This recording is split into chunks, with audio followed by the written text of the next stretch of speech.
السلام علیکم ورحمۃ اللہ وبرکاتہ۔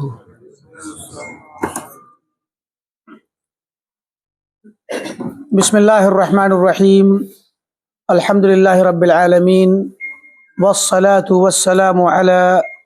اشرف الانبیاء وسید المرسلین، نبینا محمد وعلی آلہ واصحابہ اجمعین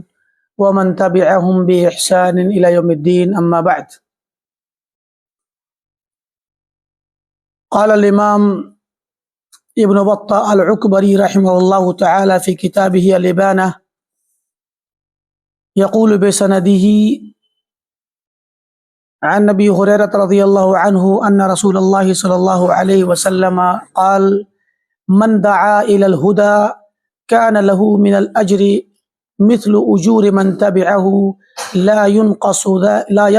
ذلك من اجورهم شيئا۔ اللهم اغفر لنا ولاخواننا الذين سبقونا بالایمان، واغفر لامهاتنا وآبائنا، واغفر لاساتذتنا ومشائخنا ومن اوصانا، واغفر للمسلمین والمسلمات الاحیاء منهم والاموات۔ امام ابن بطہ عکبری رحمہ اللہ کی مشہور کتاب الابانہ الکبریٰ کے سلسلے دروس میں جو آخری بات گزشتہ درس میں ہماری تھی وہ ایک حدیث تھی جسے امام ابن بطہ نے اپنی سند سے نقل کیا، اور ہم نے بتایا تھا کہ یہ حدیث صحیح مسلم میں بھی پائی جاتی ہے، اور وہ حدیث تھی کہ آپ صلی اللہ علیہ وسلم نے فرمایا المتمسک بسنتی فی دینہ فی الحرج لہ اجر 100 شہید، یعنی جو شخص اپنے دین کے معاملے میں میری سنت پر مضبوطی سے قائم رہے گا فی الحرج، فتنے کے زمانے میں، فتنے اور شر کے زمانے میں، دینی معاملات میں جو شخص سنت نبی صلی اللہ علیہ وسلم پر قائم رہے گا اس کو 100 شہید کا اجر ہے۔ یہاں پر بات ختم ہوئی تھی، اور ہم نے بتایا تھا کہ اتنی بڑی فضیلت یوں ہی نہیں ہے، بلکہ فتنے میں اور شر میں عموماً انسان کی عقل اور فہم کام کرنا چھوڑ دیتی ہے۔ فتنوں اور شرور کے حالات میں اسے سمجھ نہیں آتا کہ کون سی چیز صحیح کون سی چیز غلط ہے۔ عموماً جب فتنے ہوتے ہیں تو خبر بھی صحیح سے پہنچے یہ بھی یقین دہانی نہیں کی جا سکتی، کبھی خبر ہی غلط پہنچتی ہے، کبھی منظر ہی الگ ہوتا ہے، اور الگ منظر میں انسان کچھ سمجھ رہا ہوتا ہے اور حقیقت کچھ اور ہوتی ہے۔ تو ایسے حالات میں جب اشتباہ ہو، جھوٹ ہو، دھوکہ ہو، اور فتنے ہوں، اور ایک حقائق میں بگاڑ کر دیا گیا ہو، حقیقتیں چھپا لی گئی ہوں، بدل دی گئی ہوں، اور کسی پر یقین کرنا مشکل ہو، ایسے حالات میں اپنے دین کے معاملے میں سنت کو تلاشنا ہی بہت بڑی کامیابی ہوتی ہے۔ سنت کو پا جانا اور پھر اس سنت پر مضبوطی سے جم جانا، کیونکہ حالات کبھی کبھار اس سنت کی بات سننے کو لوگوں کو اجازت نہیں دے رہے ہوتے، لوگ دیوانہ وار بھاگ رہے ہوتے ہیں کسی ایک جانب، اور سنت کچھ کہہ رہی ہوتی ہے اور ایک سنت پر چلنے والا بیچارہ تنہا رہ جاتا ہے، اور پوری جو حالات کی جو منظر کشی ہوتی ہے، سارے لوگ دیوانہ وار بھاگ رہے ہیں کسی ایک طرف، پوری دنیا ایک زبان بول رہی ہے۔ تو ایسے وقت میں سنت کو پتہ لگانا اور سنت پر قائم رہنا بلا شبہ بہت جگر گردے کی بات ہے، بہت ایمان کی بات ہے، اور بہت طاقت اور اپنی اجتہاد اور جد و جہد کی بات ہے، اور اسی کے نتیجے میں اللہ تعالیٰ توفیق دیتا ہے جب بندے کو، تبھی وہ برقرار رہ پاتا ہے، ورنہ عام طور پہ لوگ پھسل جاتے ہیں۔ تو یہ حرج اور یہ شر خیالی چیزیں نہیں ہیں، یہ ہمہ وقت ہوتی ہیں، اور دنیا کے ہر خطے میں کہیں نہ کہیں کسی نہ کسی قسم کی شر موجود ہے، ہر جگہ۔ اس شر میں اور فتنے میں اپنے آپ کو سنت پر جمانا بہت بڑے اجتہاد اور بہت بڑے جہاد کا کام ہے۔ تو ظاہر ہے کہ جہاد میں جس طریقے سے کوئی انسان اللہ کی راہ میں شہید ہوتا ہے، مارا جاتا ہے تو اس کو شہید کہا جاتا ہے، تو وہ معاملہ اگر زمانے نبوت میں آپ جائیں گے، خلافت راشدہ میں جائیں گے، جتنا قریب جائیں گے وہاں آپ کے لیے یہ معاملہ آسان ہے کہ پتہ لگانا کہ یہ دین اسلام خالص ہے، یہ کفار ہیں، اور یہ جہاد صحیح ہے اور یہاں پر اس میں شریک ہونے والا شہید ہو جائے گا، کہلائے گا، ٹھیک۔ لیکن آج کے دور میں یہی کنڈیشن پتہ لگانا بہت مشکل ہے۔ لوگ جہاد کے نام سے دھوکہ دیں گے، یہ بھی ایک سنت کا پتہ لگانا یہاں مشکل ہے۔ لوگ جہاد کا نام نہ لے کر دین کا نام لے کر کے بہکائیں گے، اور اس کے علاوہ دین کے نام پر فتنے اور چھوٹی چھوٹی باتوں پر فرقے اور دھڑ بندی، یہ بھی انسان کو سنت سے نہ صرف یہ کہ دور کرتی ہے بلکہ اس کو اشتباہ ہو جاتا ہے، وہ پتہ لگانا مشکل ہوتا ہے۔ کبھی کبھی اہل سنت کی طرف منسوب جو لوگ ہوتے ہیں، جو اہل سنت کے درمیان معروف ہوتے ہیں، وہ بھی کبھی کبھار کسی خاص حالت میں یا تو علم نہ ہونے کی وجہ سے یا غلط خبر پہنچنے کی وجہ سے کبھی کبھار وہ بھی فتنے کا شکار ہو جاتے ہیں، یا کبھی بعض وہ لوگ بھی اہل سنت کے درمیان ہوتے ہیں جو اپنے کو اہل سنت سمجھ رہے ہوتے ہیں مگر وہ ہوتے نہیں، کچھ تو آ کر دھوکہ دے رہے ہوتے ہیں اور کچھ خود کو اہل سنت کہہ رہے ہوتے ہیں مگر وہ اہل سنت نہیں ہوتے۔ یہ بہت باریکیاں ہیں، اور ان باریکیوں کے ساتھ حالات پر فیصلہ کرنا بہت مشکل ہوتا ہے۔ یعنی اگر اپنے زمانے کے حالات پر تطبیق دی جائے سنت کی تو بہت مشکل ہو جاتا ہے، کہیں کہیں تو بہت مشکل ہوتا ہے، پتہ ہی نہیں چلتا کہ ہم بعض اوقات ایسے کام کر رہے ہوتے ہیں، ایسی باتیں کہہ رہے ہوتے ہیں جو اگر سنت کے میزان میں تولی جائیں تو وہ غلط ہوتی ہیں، لیکن ان کی غلطی بہت واضح نہیں ہوتی، اسی لیے لوگ فتنے میں پڑ جاتے ہیں، اور وہاں سنت پر جمے رہنا، سنت کا پتہ لگانا ایک بہت بڑے جہاد کی بات ہے اور جہاد سے کم نہیں۔ تو ایسی صورت میں جب انسان ایسے حالات میں سنت کا پتہ لگائے گا اور سنت پر جمع رہے گا تو بلا شبہ اس کو ایک بڑا اجر ملے گا۔ تو حدیث میں آتا ہے کہ اس کو 100 شہیدوں کا اجر ملے گا ایسے شخص کو۔ کیوں؟ کیونکہ وہ خود بھی سنت پہ جمع رہے گا اور وہ دیگر لوگوں کے لیے سنت پر جمنے اور سنت کی پہچان کرانے کا ذریعہ بنے گا، کیونکہ فتنے میں لوگ دیوانہ وار بہکے ہوئے ہوں گے اور مدہوش ہوں گے، انہیں پتہ ہی نہیں چلے گا، بدحواس ہوں گے، تو وہ جب سنت پر قائم رہے گا تو اسے دیکھ کر کے بہت سے لوگ سنت پر قائم رہنے کے لیے ان کو مدد ملے گی۔ تو ظاہر ہے کہ وہ ایسے حالات میں کوئی انسان سنت پر رہے تو یہ بہت بڑی فضیلت کی بات ہے اور اس کو اجر کی خوشخبری سنائی گئی ہے۔ ایک اور حدیث جو آج کے درس کی پہلی روایت ہے، امام ابن بطہ اپنی اسناد سے لا رہے ہیں، اسناد یہ بھی صحیح ہے، صحیح مسلم میں یہ بھی اسی اسناد سے مروی ہے، سیم یہی سند صحیح مسلم میں بھی آئی ہے۔ تو ابو داؤد میں، ابن ماجہ میں وغیرہ میں، کئی موطا وغیرہ میں آئی ہے، نسائی میں بھی آئی ہے روایت جو اب آ رہی ہے کہ ابو ہریرہ رضی اللہ تعالیٰ عنہ فرماتے ہیں کہ رسول اللہ صلی اللہ علیہ وسلم نے فرمایا، من دعا الی الہدی، جس شخص نے ہدایت کی طرف دعوت دی، یعنی دین کی صحیح دعوت دی، کان لہ من الاجر، تو اسے ملے گا اجر، مثل اجور من تبعہ، اس دعوت کو سن کر جو لوگ اس کی پیروی کریں گے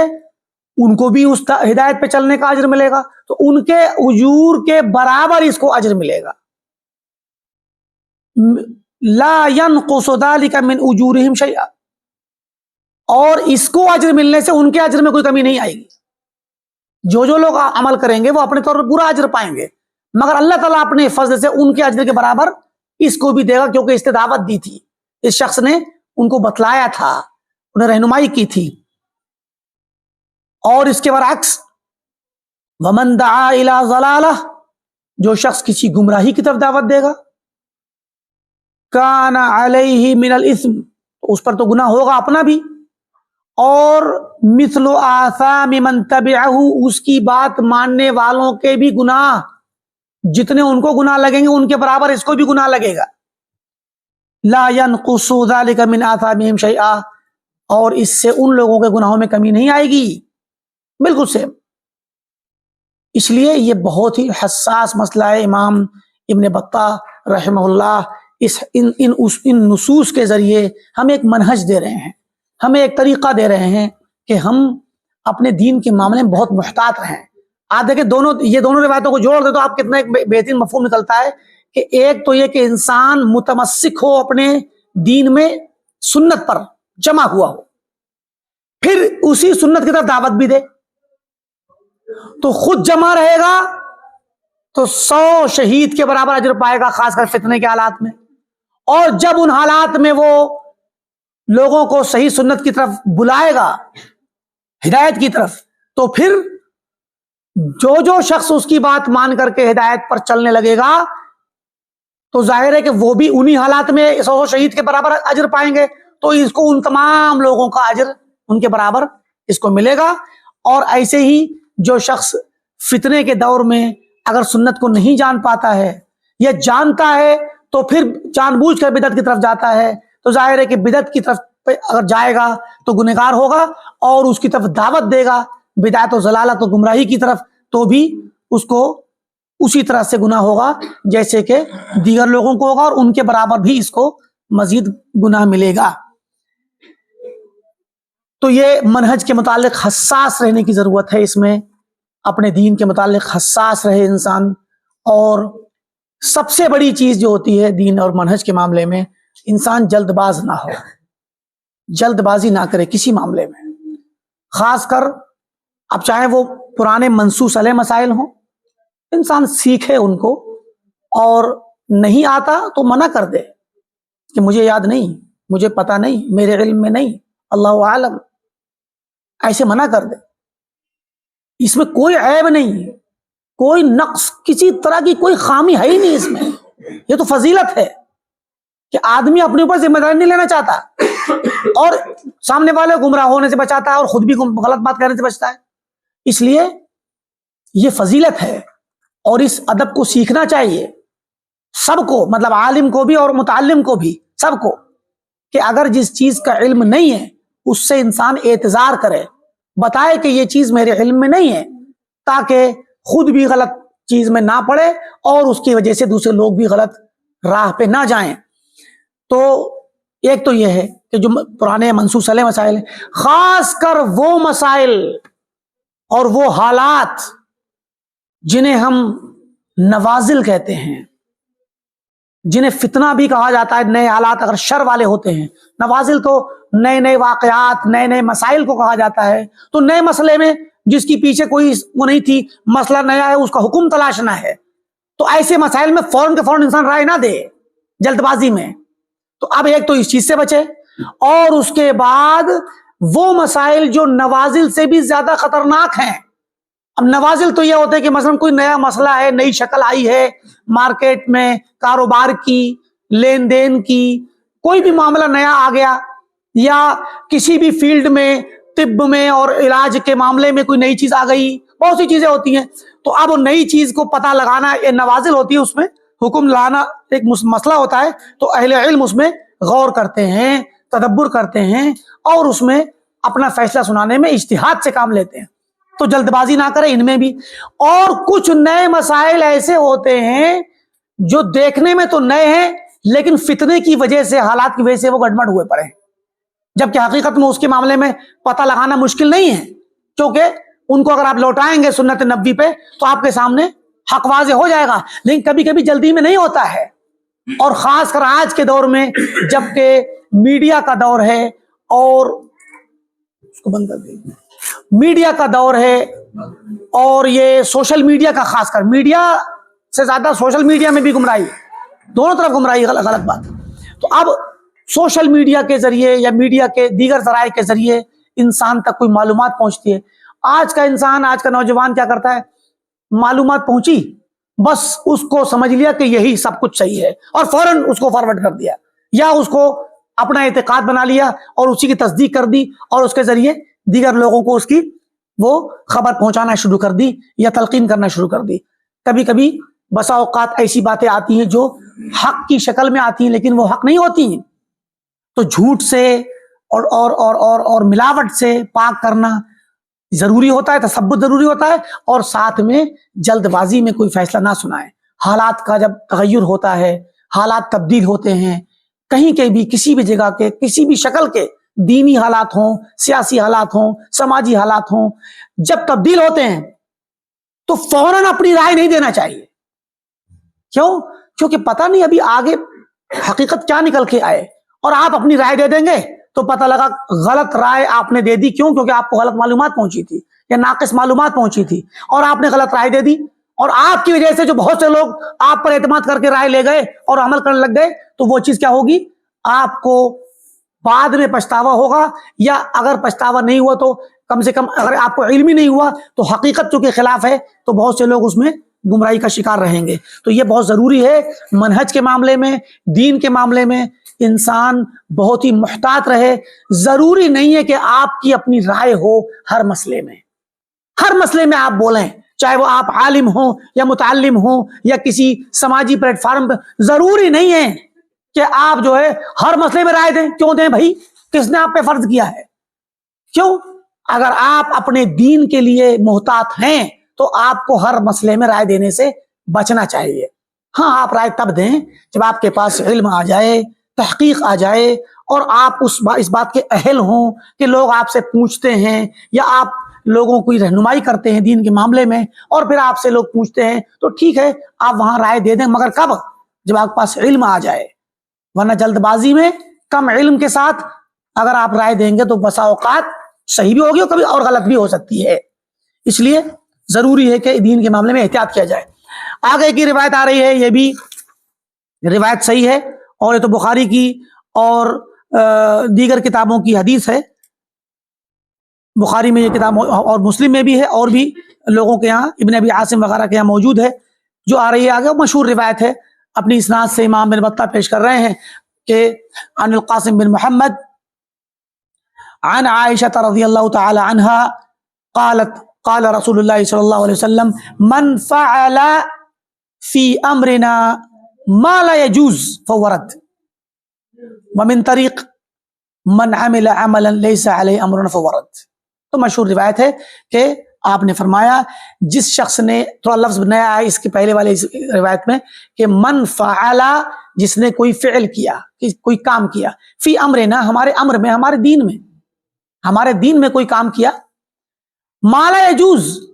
ایسا کام کیا جو جائز نہیں. تو جائز نہیں ظاہر ہے یا تو وہ کام جو کیا اس کی منع کرنے کی دلیل ہوگی تو ناجائز ہوگا، مطلب اس پہ حرام کر دیا گیا ہوگا اس کام کو تو ناجائز ہوگا، یا ایک نیا کام کر رہا ہے جس کی کوئی دلیل ہی نہیں ہے تو بھی ناجائز ہوگا. تو فرمایا فہو رد، تو وہ مردود ہے، رد کر دیا جائے گا. اور ایک اور طریق میں، ایک اور اسناد سے جو لفظ آیا وہ یہ زیادہ مشہور جو ہے وہ یہ من عمل عملا لیس علیہ امرنا فہو رد. جس انسان نے ایسا عمل کیا جس عمل پہ ہمارا امر نہیں، ہمارا حکم نہیں، ہمارا معاملہ دین جس پر نہیں ہے، یعنی جو عمل دین اسلام میں ہے ہی نہیں سرے سے، اس کی کوئی دلیل ہی نہیں ہے، کوئی اس کی بنیاد نہیں، تو ایسا عمل جسے ہم بدعت کہتے ہیں تو کیا ہوگا؟ فہو رد، تو مردود ہوگا، وہ عمل مردود ہوگا. تو یہ بہت ہی عظیم الشان قاعدہ ہے اور ایک بہت بڑا اصول ہے اہل سنہ والجماعہ اور الحدیث کا، کہ وہ سارے مسائل کو اسی منظار سے دیکھتے ہیں. اگر کوئی شخص دینی کام کرتا ہے اور اس کے پاس اس کی دلیل نہیں ہے، دین کے نام پر نیا کام آ گیا، وہ اس کی دلیل نہیں ہے تو مردود ہے، وہ بدعت ہے. یہی ہے وہ دلیل کہ جس کے ذریعے آپ ہر اس کام کو منع کریں گے جو کہ دین کے نام پر ایجاد کیا جائے گا، جس کی کوئی دلیل نہیں ہوگی. ورنہ اہل بدعت تو تدلیس اور تمویح کے ساتھ کام لیتے ہیں اور گمراہ کرتے ہیں، کہتے ہیں کہ بھائی یہ دکھائیے منع کہاں لکھا ہے. بدعت کریں گے اور کیا کہیں گے؟ یہ دکھائیے کہ منع کہاں لکھا ہے، یہ اس میں لکھا ہے منع، آپ بتا دیجئے اس حدیث میں ہے. اس کے نام سے تو نہیں ہے لیکن اس میں عمومی بات کہہ دی گئی ہے. تو صاحب شریعت جوامع الکلم دیے گئے تھے آپ کو، آپ بلیغ اور جامع بات کہتے تھے. آپ نے ایک جملہ بول دیا، قیامت تک کے آنے والی ساری بدعتیں اس کے اندر داخل ہو جائیں گی. تو اس لیے کوئی کہے کہ نہیں ہمیں مثال ہے کہ میلاد منانے کے لیے منع کی دلیل لاؤ، تو اس کے لیے منع کی دلیل نہیں دی جائے گی کہ اس نام کام کے لیے خصوصی منع، بلکہ یہ اور جیسے جتنے بھی کام ہوں جو اللہ کے نبی کے زمانے میں نہیں ہوئے، صحابہ نے جس کام کو نہیں کیا، وہ اس پر اللہ کے نبی کا امر ہے ہی نہیں، تو مردود ہے، وہ بات ختم ہو گئی. دلیل لائیے آپ، دلیل تو آپ کو دینی ہے، ہم کیوں دیں گے؟ ہمارے پاس دلیل موجود ہے، ہمارے پاس دلیل موجود ہے کہ جس نے ایسا کام کیا جس پر کوئی امر نہیں، تو ہمارا دعویٰ ہے کہ یہ اس پر کوئی امر نہیں ہے. اب آپ دعویٰ آپ ثابت کیجئے، آپ کے جو ہے آپ کہتے ہیں کہ صحیح ہے تو آپ ثابت کیجئے، ہم کہتے ہیں مردود ہے، یہ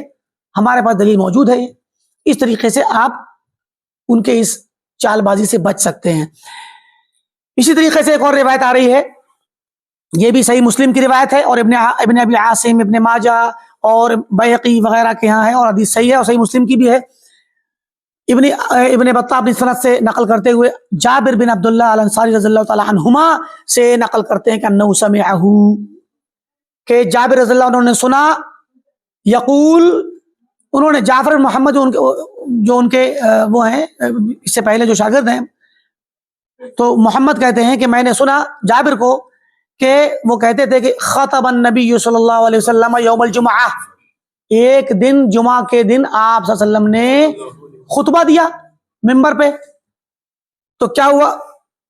یحمد اللہ و یثنی علیہ، اللہ تعالیٰ کی حمد و ثنا آپ نے کی، خطبہ مسنونہ میں حمد و ثنا کرتے تھے. ثم یقول علی اثر ذلک، پھر حمد و ثنا کے یعنی خطبہ مسنونہ کے بعد آپ کیا کہتے اسی میں، اس کے بعد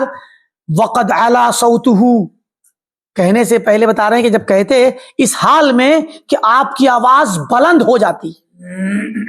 تیز آواز کے ساتھ، علا ارتفع، واشتد غضبہ، آپ کا غصہ شدید ہو جاتا. حالانکہ غصہ کسی نے دلایا نہیں ہے، مگر جو بات کہنی ہے لوگوں کے دلوں میں بٹھانے کے لیے آپ شدید غصے کی حالت میں آ جاتے، آواز آپ کی بلند ہو جاتی. واحمرت عینا وجنتا، آپ کی آنکھیں لال ہو جاتی تھی. کأنہ منذر جیش، جیسے کہ آپ کسی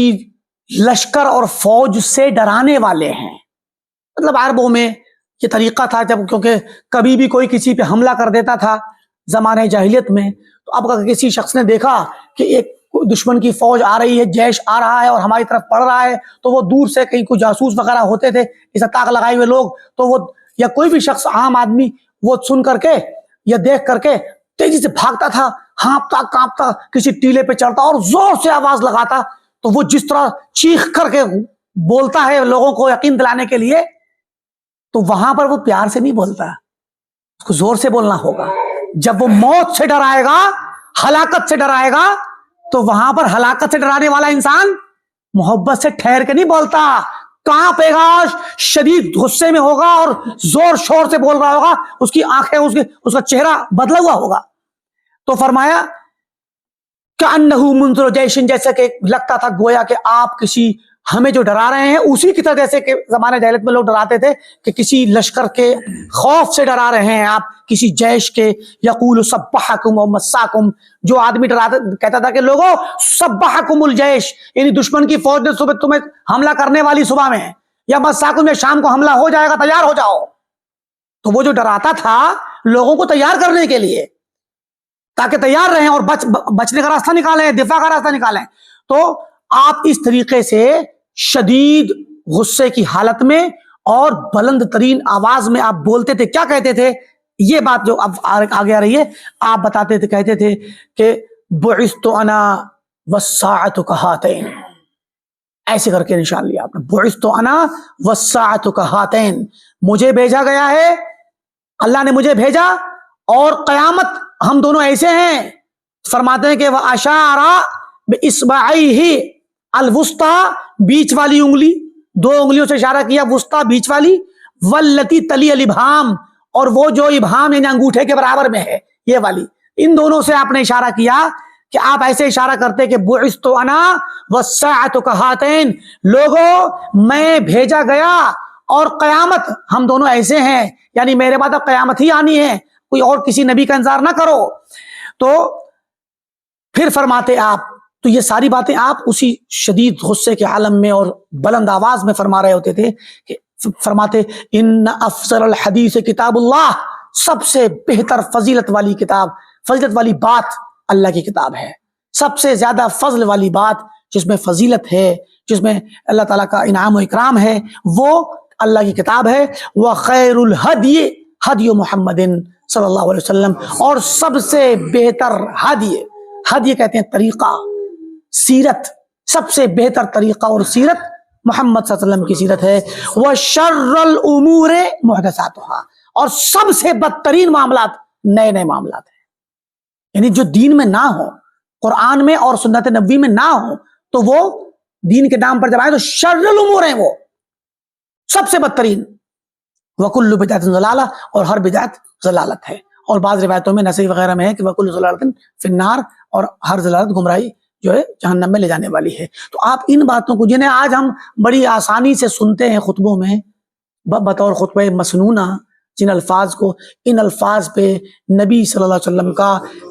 کس طریقے سے اسٹریس ہوتا، تاکید کرتے آپ، سختی اور تاکید کے ساتھ آپ بیان کرتے، تو یہ آپ کی خطبے کے اندر عمومی طور پہ عادت تھی، یہ مسنون طریقہ ہے۔ بسا اوقات بعض لوگ یہ سوچتے ہیں کہ خطیب، خطبہ لوگ، علماء یہ زور زور سے کیوں بولتے ہیں جمعہ کے اندر؟ تو جمعہ کا خطبہ چاہے بات عموماً نارمل انداز کی ہو، پھر بھی زور سے بولنا یہ سنت نبوی ہے، سمجھے کہ نہیں؟ حالانکہ دھیرے بھی بات کہی جاتی ہے اور کہی جا سکتی ہے، لیکن زور سے اور تھوڑا سا اہمیت دے کے جب آدمی زور سے بولتا ہے اور غصے کے عالم میں ہوتا ہے تو اس کا مقصد یہی ہوتا ہے کہ وہ اس بات کو اہمیت دے رہا ہے، اور وہ جب تک منفعل نہیں ہوگا، جب خود چست نہیں ہوگا تو پبلک میں کیا اثر ہوگا بھائی؟ عام لوگ پھر کیسے سمجھیں گے بات کی اہمیت کو؟ تو بات کو اہم بنانے کے لیے اور ان کی سنگینی ثابت کرنے کے لیے، سیریسنس ثابت کرنے کے لیے، لوگوں کے دلوں میں کھٹکھٹانے کے لیے خطیب اللہ کے نبی صلی اللہ علیہ وسلم کی سنت کی پیروی کرتے ہوئے زور سے بولتا ہے۔ یہ سنت نبوی ہے خطبے کے اندر خاص کر۔ آگے کی ایک روایت آ رہی ہے، امام ابن بطہ اپنی سند سے، ہم سند کو چھوڑ رہے ہیں کیونکہ اس میں وقت لگتا ہے، نقل کر رہے ہیں ابو مسعود بدری رضی اللہ تعالی عنہ سے۔ ابو مسعود عقبہ بن عمرو بہت ہی مشہور صحابی ہیں، یہ بدری ہیں کا مطلب بدر میں رہتے تھے یہ، تو یہ ابو مسعود بدری جو ہیں، ان سے روایت آ رہی ہے، قال علیکم بتقوی اللہ، لوگو اللہ کے تقوی کو مضبوطی سے پکڑو، اللہ کے تقوی کو ساتھ لے کے چلو، وَهَذِهِ الْجَمَاعَةِ، اور ایک جو جماعت تمہارے پاس ہے صحابہ کی اور صحابہ کے متبعین کی، اس جماعت کے ساتھ چلو۔ فَإِنَّ اللَّهَ لَا يَجْمَعُ أُمَّةَ مُحَمَّدٍ عَلَى ضَلَالَةٍ أَبَدًا، کیونکہ اللہ تعالیٰ امت محمدیہ کو، پوری امت کو کبھی بھی گمراہی پہ جمع نہیں کر سکتا، پوری امت کو۔ یعنی ممکن ہے کہ امت کی ایک بڑی جماعت یا کبھی کبھی اکثریت غلط راہ پہ چلی جائے، مگر سب اجماع کر لیں، سب اکٹھے ہو جائیں اور حق ضائع ہو جائے، ضلالت پر اکٹھے ہو جائیں، ایسا کبھی نہیں ہو سکتا، ٹھیک۔ وعلیکم بالصبر، اور لوگوں صبر کیا کرو۔ اب صبر دو طرح سے، ایک تو یہ کہ جب جماعت کو لازم پکڑو تو جماعت کو لازم پکڑنے کے نتیجے میں، جماعت کے ساتھ رہنے کے نتیجے میں کوئی پریشانیاں آئیں تو صبر کرو، اور اولاً تو یہی ہے، اس کا تعلق اس سے بھی ہے کہ اگر امیر، جماعت کا امیر اور جو حاکم اور بادشاہ تم پر سختیاں کرے، ظلم و ستم بھی کرے، تب بھی صبر کرو۔ اور دوسرا ہے کہ عموماً دین کے معاملات میں صبر سے کام لیا کرو، یعنی حالات پر بھی صبر اور عمومی معاملات میں بھی ٹھہراؤ اور صبر، جلد بازی نہ کیا کرو، بے صبری کا مظاہرہ نہ کیا کرو، کسی بھی نوعیت کی ہو۔ مطلب لفظ صبر تمام چیزوں کے لیے ہے، اور بے صبری سے منع کرنا بھی تمام چیزوں سے ہے، جن میں جور الائمہ، ظلم الائمہ، ظلم الحاکم، بادشاہ کا ظلم بھی ہے، اور جماعت کی آپسی رنجشوں میں اور ایک دوسرے کی وجہ سے اجتماع اور سماج میں رہنے کے نتیجے میں بھی پریشانیاں آتی ہیں۔ حدیث میں آتا ہے کہ المؤمن الذی یخالط الناس ویصبر علی اذاہم خیر من المؤمن الذی لا یخالط الناس ولا یصبر علی اذاہم، کہ وہ مومن جو لوگوں کے ساتھ اختلاط کے ساتھ رہتا ہے، اجتماع کے ساتھ رہتا ہے، اور ان لوگوں کے ساتھ رہنے میں جو تکلیفیں آتی ہیں ان تکلیفوں پر صبر کرتا ہے، تو وہ بہتر ہے اس آدمی سے، اس مومن سے جو نہ تو لوگوں کے ساتھ رہتا ہے اور نہ صبر کر پاتا ہے. تو اس لیے جماعت کے ساتھ رہنے میں دو طرح کی پریشانیاں آئیں گی. ایک تو امیر کی اطاعت کے مسائل کے ساتھ جڑی ہوئی, اور دوسری جماعت کے لوگوں کے ساتھ جماعت بیٹھی ہوگی تو لوگ تکلیف دیں گے, اور جب جماعت کے ساتھ بہت سی چیزیں ہوں, کوئی زبان سے کچھ بول دے گا, کوئی آپ کو بہت ساری چیزیں ہوتی ہیں, طنز و تعریض کر دیتا ہے, چھوٹے موٹے مسائل جماعت کے ساتھ ویسے رہنے سہنے میں لگے رہتے ہیں. تو چھوٹے ہوں یا بڑے ہوں, ہر طرح کی مصیبتوں پر جو اجتماع کی شکل میں آتی ہیں ان پہ بھی صبر کرنا, اور عمومی طور پر دین کے معاملات میں صبر سے کام لینا چاہیے. ہم نے جو پیچھے کہا ابھی آپ کو کہ جلد بازی نہیں ہونی چاہیے, خاص کر فتنے کے دور میں, اسی سے متعلق اس کو جوڑ لیجئے. سیاق و سباق بھی ایک سا چل رہا ہے کہ فتنوں کے زمانے میں جب دین کی معاملات خلط ملط ہو رہے ہوں تو صبر سے کام لیں, آپ جلد بازی نہ کریں, ٹھہراؤ سے کام لیں. حتی یستریح برن, یہاں تک کہ نیک انسان, برن کے معنی نیک, نیک انسان آرام کر لے, آرام سے ہو جائے. او یستراح من فاجر, یا کسی فاجر سے آرام مل جائے, تب تک کے لیے صبر کرو. کیا حالات جب ٹھہر جائیں تب تک کے لیے کچھ بولو نہیں.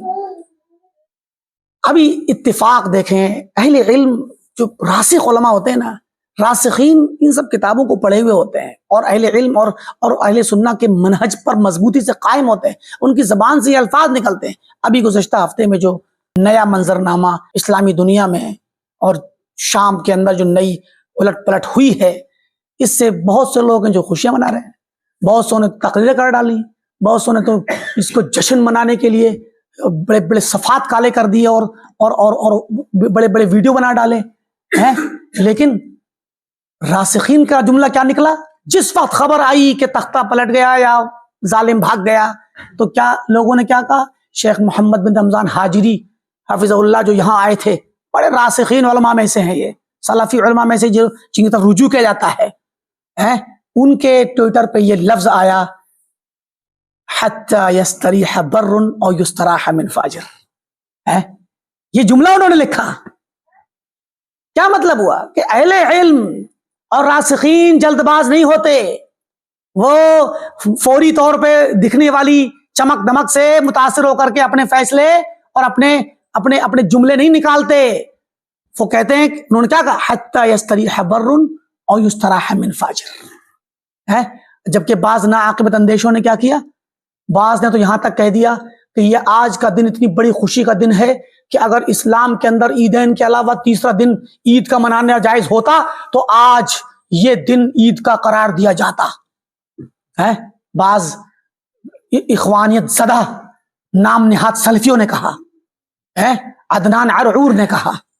یہ اخوانیت زدہ ہیں, یہ مظاہر تو سلفی دکھاوا کرتے اپنے آپ کو. شیخ البانی سے بھی استفادہ کیا انہوں نے, مگر یہ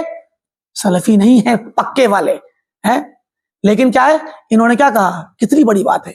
کتنی بڑی بات, کیسے آپ نے کہہ دیا. کیوں بھائی, اگر آپ کے گاؤں کا یا آپ کے شہر کا, آپ کے ملک کا ایک واقعہ ہوا ہے تو کیا اگر مان لیجئے اسلام میں جائز ہوتا تو آپ اس کو عید کا دن قرار دیتے؟ کیوں دیتے بھائی؟ اور اگر مان لیجئے یہ جو واقعہ ہوا ہے وہ کفار کی ہی پلاننگ کا اور سازش کا ایک حصہ ہو, تو جو آج اسلام کو نقصان پہنچانے کے لیے نئے شکل میں نیا ایک پتا پھینکا گیا ہو, تو اب پھر کیا کہیں گے آپ؟ پھر آپ اس نام کو واپس لیتے, کہتے نہیں یہ عید کا دن کینسل کیا جاتا ہے. یہ سب جلد بازیاں ہیں حالات کے ساتھ. مگر کیا کریں, ان کے لیے تو بہت خوشی ہے کیونکہ وہ خود خوارج کے دائی ہیں, امام ہیں خوارج کے. جن خوارج نے بغاوت کی تھی وہ سارے خوارج آج دندناتے گھوم رہے ہیں, اور وہ مسجد اموی میں خطبہ اور تقریر اور جو ہے نماز 5 وقتہ نمازوں اور اذانوں کی ویڈیو بنا رہے ہیں, جبکہ دشمن تمہارے ملک کو تباہ کر رہا ہے. تمہارے ملک کے سارے کے سارے ٹھکانوں کو اس نے اڑا کے تباہ کر دیا, اور سارے فوجی نظام کو اور سارے ہتھیاروں کے خزانوں کو اور سارے اڈوں کو تباہ و برباد کر دیا. بحریہ بھی تباہ کر دی اور فضائیہ تباہ کر دی, اور زمین کی اور جو بھی جتنے بھی ذخیرے تھے سب تباہ کر ڈالے یہودی نے. اور آپ کی زبان سے ایک جملہ نہیں نکل رہا ہے. جو لوگ اس وقت امام بنے پھر رہے ہیں خوارج دمشق کے گلیوں میں, ان کی زبان سے ایک جملہ نہیں نکل رہا اسرائیل کے یہودی کے خلاف. کیوں؟ بس نماز پڑھانے کے ویڈیو دکھا رہے ہیں آپ کہ لوگوں نکلو اور جو ہے جشن مناؤ.